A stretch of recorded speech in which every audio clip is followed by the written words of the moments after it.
We've been waiting literal years and an entire pandemic for the conclusion of Spidey's MCU trilogy. It's now finally here, so without any further ado and without any spoilers, this is my review of Spider-Man No Way Home. After Peter Parker is unmasked by Mysterio and is no longer able to separate his life as a teenager from his life as a superhero, he asks his fellow Avenger Doctor Strange for help, but after the spell goes wrong, the stakes grow higher and Peter has to learn what it truly means to be Spider-Man. But before I properly start with my review, I want to guarantee to you that this review is spoiler-free. You have nothing to fear, but I want to know your thoughts if you're excited for Spider-Man No Way Home. How do you rank his films in the MCU so far? And don't share your full ranking yet, because we're going to have a full all Spider-Man movies ranked very soon, later this week. But go ahead and join me down there and start the conversation, because it's the most important part. And while you're down there, if you like movies and TV, this is the place to be. So consider clicking that subscribe button if you enjoy what you see here, so you won't miss any more Spider-Man content or any future conversation on your favorite movies and TV. Throughout the past year, ever since this film was announced, ever since the little details of story came out little by little, one after the other, there will always be a part of me, and there was a part of me that was always excited for this. The MCU is my favorite franchise. I love Spider-Man. I've loved what they've done with Spider-Man, but I've also been growing very fearful of this film, with so much going into it, with all these little things and characters getting added to it one after the other. To me, I always fear like it would crumble under its own ambition, and watching this film tonight, those fears were put to rest, because Spider-Man No Way Home is one of my favorite Spider-Man movies. It is one of my favorite superhero movies, and it is one of my favorite movies of the entire year. This entire film is an examination on what it means to be Spider-Man, much like the plot synopsis says. It truly and utterly focuses on Peter Parker and that balance that is so tricky to balance of being a superhero and a teenager at the same time. And while it's the most bombastic, the biggest Spider-Man movie in a while that we've seen, it's also the most personal. Peter Parker, through every single big or small decision that he makes, he drives this film forward. There's this constant crescendo throughout the entire film that is affected by every decision that Peter Parker makes while trying to give his life that balance back. The entire film at first feels a little bit like chaos, and it is shot handheld, which I really like to convey that chaos and how Peter has lost control of his entire life. And it is very rough on Peter Parker. This entire film puts him through the emotional and physical grinder. This dude gets battered and beaten, and at points it is emotionally devastating, which really helps the performances because everyone does a fantastic job. We'll get to the people you want to hear me talk about, but Tom Holland, this is the best performance he has given us as Peter Parker. The most weighty, the most grounded, and the most emotionally open performance. He does a tremendous job in this film and keeps on impressing as this character. Obviously, the supporting cast is fantastic too. Jacob Batalon, Benedict Cumberbatch, and Zendaya herself giving her best performance in these films so far. But seeing old familiar faces is wonderful as well. That part of me as a fan was very satisfied to see Jamie Foxx being great as Electro. Alfred Molina was wonderful once more as Doc Ock, playing the role with incredible nuance, and so was Willem Dafoe as Norman Osborn.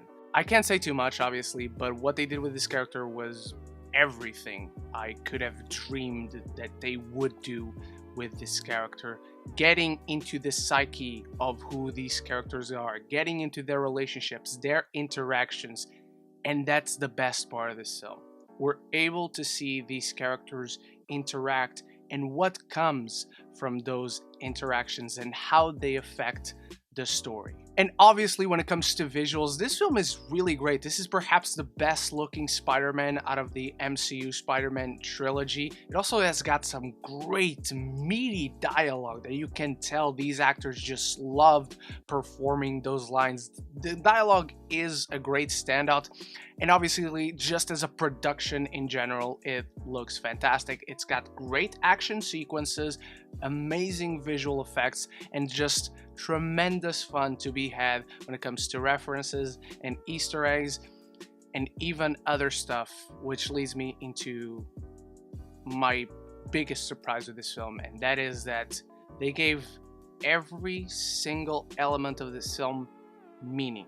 It was never just for the sake of it. There was weight to it. There was a story purpose. There was setup, there was build-up, there was payoff, and that was extremely satisfying to see. There is honestly a lot going on in Spider-Man No Way Home, but it is all one cohesive narrative where every decision leads to another beat, every beat is earned and is genuine, and every beat leads to consequences and consequences. There's a crescendo throughout this film where you feel the tension, you feel the intensity of the story and how it is emotionally affecting each character. And honestly, it was beautiful to see that character was put first, story was put first.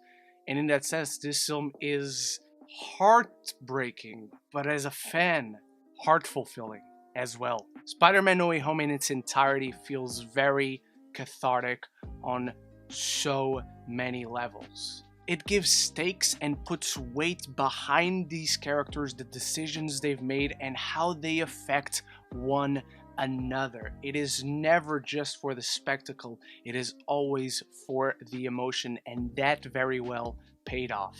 And speaking of that catharsis, I could tell you I'd never cried during this film, and that would be a lie.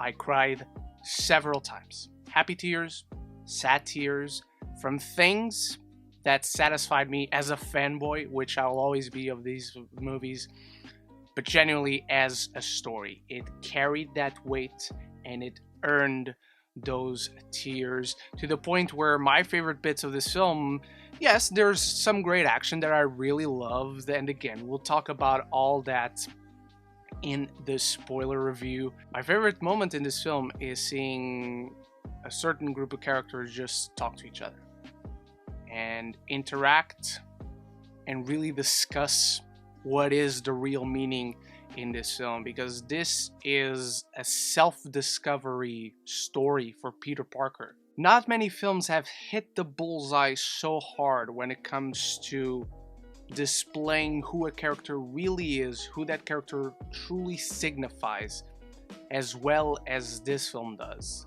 When it comes to drawbacks, I could make shit up, to be honest, but to me, there's a part in the second act where it drags for a bit. I would say around 20 minutes of the film just aren't executed the best. They should not be cut, but I just wish there was more. There's just a bit of a dud in the middle of the film, and honestly, that is it as far as my issues are concerned. Because Spider-Man No Way Home is spectacular. It carries a ton of emotion, a ton of weight for the characters. It is the best of the trilogy they have done in the MCU, and it opens so many exciting doors.